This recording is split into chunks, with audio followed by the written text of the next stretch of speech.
Today's question is, can people in heaven look down and see us?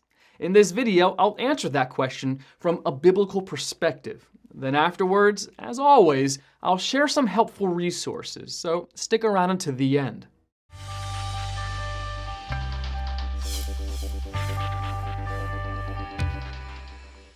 Some see in Hebrews chapter 12, verse 1, the idea that people in heaven might be able to look down and see us.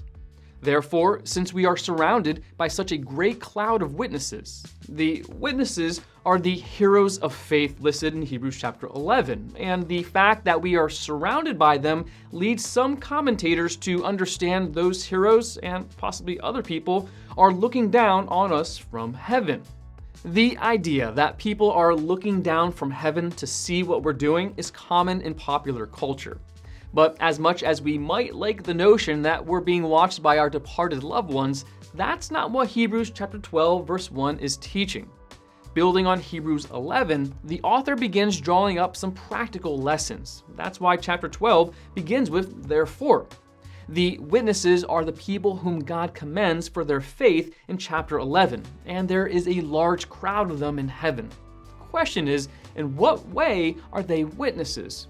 The proper interpretation of Hebrews chapter 12 verse 1 is that the men and women forming the great cloud of witnesses are witnesses to the value of living life by faith. Their Old Testament stories give testimony to the blessings of choosing faith over fear. To paraphrase the start of Hebrews chapter 12 verse 1, since we have so many tried and true examples of proven faith. So it's not that people are in heaven watching us, as if our lives on earth are so interesting, or they have nothing better to do, but that those who have gone before us have set a lasting example for us. The record of their lives bears witness to faith and God and truth. Hebrews chapter 12 verse 1 continues, "Let us throw off everything that hinders and the sin that so easily entangles, and let us run with perseverance the race marked out for us."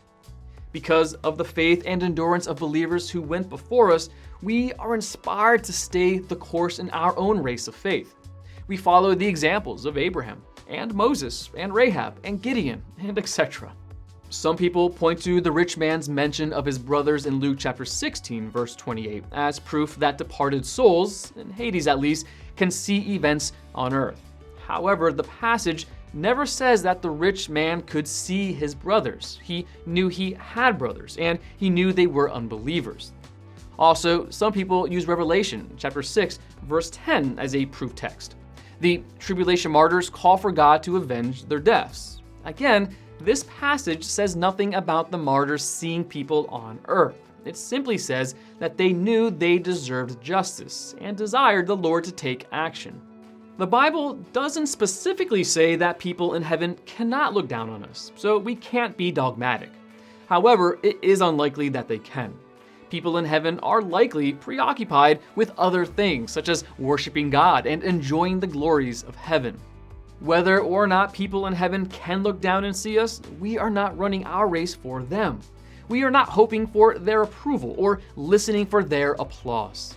Hebrews chapter 12, verse 2 keeps our focus where it belongs, fixing our eyes on Jesus, the pioneer and perfecter of faith.